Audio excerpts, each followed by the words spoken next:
Hey guys, what's up, and I welcome each and every one of you to a new League of Legends video. So the Galio rework is public and it's gonna be coming to the live servers very soon. But his kit, especially his ultimate, brings sort of some, very interesting and new mechanics to League of Legends as a whole in terms of how they work and function overall. So for this video, we'll be going over several really cool and crazy interactions so you know exactly what he can do with his ultimate in certain situations in case you were ever wondering. Think of this as kind of the reboot of League of Myths. Now for this video series, I will be collabing with Vandiril, who has been a huge help in making this. He also has his own YouTube channel where he uploads plenty of videos testing these weird and wacky interactions for several things that you probably never even thought can happen. So if you enjoy these kind of videos, you'll definitely enjoy his channel. I'll link it down below in the description. Highly recommend checking it out. So if you guys end up enjoying this video, then let me know by hitting that like button. But let's not waste any more time and get right into the crazy interactions for the Galio rework. So the first one we'll take a look at is Galio's Q, which has the two winds come out from both sides, kind of like a double Diana Q, and Yasuo's wind wall. So this one is quite cool because first of all, Galio's Q can actually completely bypass the wind wall if thrown at the right angle, at which obviously there's no interaction. But what happens if only one of the two Qs hits the wind wall and the other one hits Yasuo? Well, that's what we test out next. In this example, you're gonna see Yasuo throws out the wind wall, only one of the two Qs gets hit by the wind wall, the other one touches Yasuo, but it does nothing other than the initial damage, and it doesn't create that gust of wind at that location for a few more seconds. And in this example, you're gonna see that there are also obviously cases of where not only does one of the Qs hit the wind wall, but the other one doesn't even reach Yasuo. So all in all, it seems like Yasuo's wind wall can quite heavily disrupt Galio's Q, but it's still very possible to not only completely avoid the wind wall, but to at least get a little bit of base damage on the champion you're trying to hit regardless. But as long as at least one of the two Qs is blocked by the wind wall, then it will not create that gust of wind at the location for a few more extra seconds.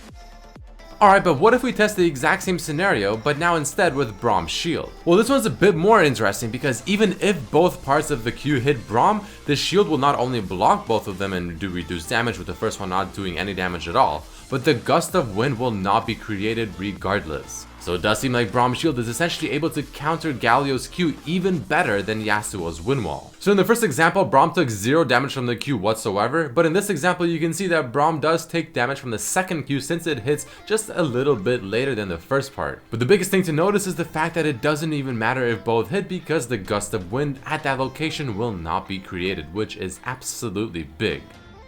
Now in the third interaction, we're going to be seeing if he can get about 100% damage reduction. Because here you can see Master Yi's Meditate, his W ability, can offer him up to 70% damage reduction, followed by Galio's ultimate offering allied damage reduction up to 40%. Combine the two, well, that's well over 100%.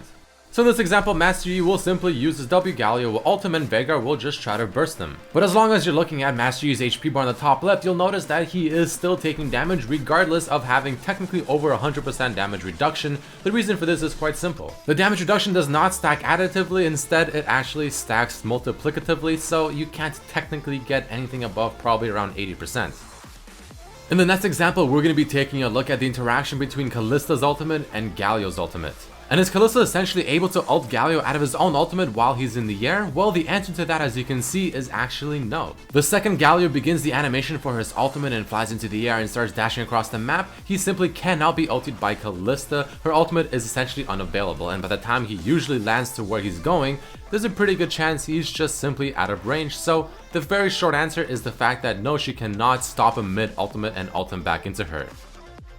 But what if we sort of flip the situation and instead see if Galio can use his ultimate on champions that are either in Zhonya's stance or reviving, so for instance Guardian's Angel? Well, as you saw just now with Orianna, the second she used Zhonya's, Galio was not able to target her with his ultimate whatsoever. So the answer to that question is quite obviously no. But is the interaction any different than trying to ult someone that's reviving from Guardian's Angel to be right there ready to protect them the second they're up? Unfortunately, you do have to wait for them to fully be revived from the item, and you cannot use your ultimate on them whatsoever until that point. Now his ultimate does specify that it targets allied champions, but does this also include allied champion clones? So in this example, trying to ult Shaco's ultimate clone. Unfortunately for Galio, he is simply unable to do that, which kind of sucks because that could be really truly the ultimate deception. But unfortunately, since that is not the case, you can't really deceive your opponents by ulting a clone purposely, so the answer to that as well, just like the previous ones, is unfortunately he cannot.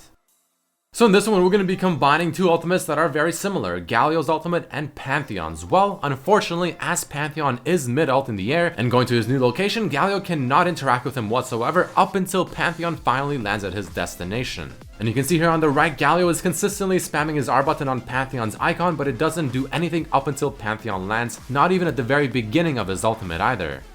Alright, but what if Shen tries to ult the Galio as he's ulting? What happens then? Well, first let's test to see what happens when Shen ults the Galio first and then Galio uses his ultimate. You can clearly see in this example, Shen instantly goes to Galio's position since Galio technically hasn't left it yet, appears there, and then Galio lifts off and then goes to his desired location, essentially swapping positions.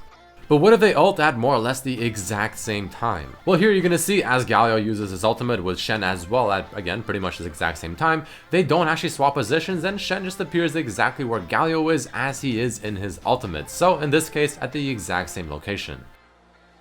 Now this next part of the video isn't necessarily going to be an interaction per se, it's going to be more of a sort of tip or trick with the Z. So here's the usual interaction with the Z where he just dashes back very quickly and then goes forward quite a distance and knocks his opponent. But because of the dash back, sometimes landing his Z from afar can be somewhat difficult. But if the target is very close, you can actually use the E backwards and you can see here he'll actually still hit the target rather than having to dash that full distance. This can catch people off guard, people won't expect it, and it's also a very easy and almost a point blank way to land his E ability as well. Something to definitely keep in mind whenever you're playing Galio once he finally does hit the live servers. Now this very quick example will show you that while you're in the middle of your E animation, you actually cannot use anything up until the E animation is finished. So this obviously includes your other spells and it also includes your summoners, so you can't even use E flash to try and catch someone off. Now for his W, unlike his E ability, you actually can use summoner spells like flash to flash in and taunt someone very instantly and catch them off guard like you would want to usually with his E, but you're unable to. So his W does let you do that. But even with that being said, you still can't use any other abilities mid W. So this one is actually quite interesting. His ultimate, whenever you cast it, kind of like similar to a Camille ultimate, will give you invincibility frames as you're actually mid-ult. So in these examples, you'll notice how Galio, even though he's about to take a tower shot that would normally kill him, the second he ults, right the very second before the tower shot actually hits him, it doesn't hit him, it actually just completely doesn't work, and he's able to retreat safely, avoiding all damage. But now let's take a look at the interactions his passive has with on-hit effects. So for instance, maybe something like a Sheen. So it seems like with Sheen, it actually converts it into magic damage and it definitely does work with the passive as well, adding quite a bit of extra damage, which is definitely an interesting interaction, but at the same time, very damn useful. Then we also have Blade of the Rune King. Now this one will deal physical damage in addition to magical damage as well, as you can see with the damage numbers that are showing up over the target dummy. And then just for fun, we also have Wit's End and also a Hydra at the exact same time, which all interact the way you would expect it to, the on-hit effects applying and everything working as expected. And the last thing we ended up testing out was Galio versus Azir's ultimate. Now this one works kind of how you expected, but also kind of interesting. So here you see Galio ults down, then Azir ults him backwards, and this one was kind of a very basic example. But what if Azir's ultimate is already out and then Galio ults right on top of it? Well, you're gonna see right here, Galio still lands literally right through the soldiers of Azir's ultimate, does his AoE knockup and stuff, and then he finally gets knocked back. Yet interestingly enough, if Azir ults just a tad more in sync with how Galio lands, it actually seems like Galio instantly gets knocked back rather than also landing, making the whole animation happen and then getting knocked back slightly delayed. I personally found this one to be interesting since the interaction with this one and the one we just saw is very close, except one, Galio gets delayed then gets knocked back, but this one he gets knocked back the second he lands even though he still does the AoE. So very small but also very interesting interactions here. Either way guys, that is about it for this video. There you have it, a whole bunch of 14 different types of interactions with the new Galio, mainly focusing of course on his ultimate because that's sort of the newest-ish mechanic involved in his kit, but also some cool things happening with his Q and everything else. If you did enjoy this video, then let me know by hitting that like button, especially if you want us to continue doing more of these types of videos for every new champion and reworks that are released. Big shoutouts to Vandiril for helping me create this video. Definitely check out his channel down in the description, but I thank all of you so much for watching and I hope to see you for the next one. Peace.